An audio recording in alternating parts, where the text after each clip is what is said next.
Avec plus de 1600 canaux, Bangkok est parfois surnommée la Venise de l'Orient. Mais ces canaux sont aujourd'hui de véritables dépotoirs. Vous voyez toutes ces maisons, elles sont construites le long du canal. Mais le problème, c'est qu'il n'y a pas d'infrastructure. Donc ça veut dire qu'il n'y a pas de collecte d'ordures, pas d'évacuation des eaux, pas d'égouts. Donc tous les déchets finissent dans le canal. Ce Canadien nettoie les canaux de Bangkok avec une équipe de 8 personnes.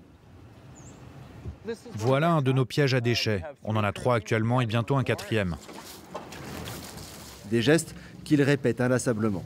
En près de 4 ans, cette ONG a ramassé plus de 1000 tonnes d'ordures.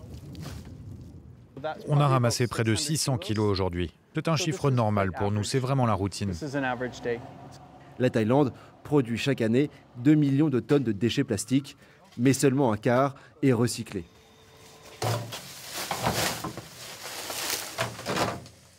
Ça, on ne peut pas le recycler.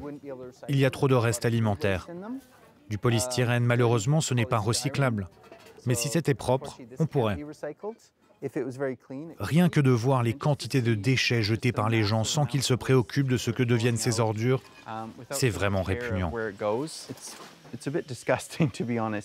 Les gens pensent que les déchets sont dégoûtants, mais ce sont ces comportements qui le sont. Le gouvernement n'oblige pas les Thaïlandais à trier leurs déchets. Ils s'accumulent dans des décharges à ciel ouvert. Alors, le plastique est ramassé par des milliers de petites mains. Il est ensuite acheminé dans ces ateliers où il est trié une dernière fois. Le plastique est finalement revendu à de plus grands centres de recyclage, entre 2 et 5 euros le kilo. Une fois traité, il sera réutilisé pour fabriquer de nouveaux produits de consommation. On arrive tout juste à payer nos employés. Et pour faire du profit, on est très dépendant des prix sur le marché international du plastique. Des prix bouleversés par une décision de la Chine. En 2018, Pékin interdit l'importation de plastique sur son territoire. Les pays occidentaux se tournent alors vers la Thaïlande pour se débarrasser des tonnes de plastique qu'ils n'arrivent pas à recycler chez eux. Une manne financière qui profite surtout aux géants de l'industrie thaïlandaise. Au contraire, pour les petites mains du plastique, cet afflux de déchets étrangers est perçu comme une concurrence déloyale. En 6 ans, les prix du plastique se sont effondrés. Aujourd'hui, quand on revend notre plastique, on le revend moins cher, parce que les déchets venus de l'étranger sont beaucoup moins chers. Les éboueurs ne peuvent plus gagner leur vie convenablement. Alors ils changent de métier et plus personne ne ramasse les ordures. Depuis 2018, la Thaïlande est donc noyée sous le plastique. Ces importations de déchets ont été multipliées par 10. Leur destination, cette zone portuaire au sud de Bangkok. Selon ce camionneur, qui veut rester anonyme, les usines ne recyclent pas toujours les déchets importés. Elles brûleraient illégalement une partie du plastique. Ces usines de recyclage sont des pollueurs à 100% à cause de la poussière, des produits chimiques, de la chaleur.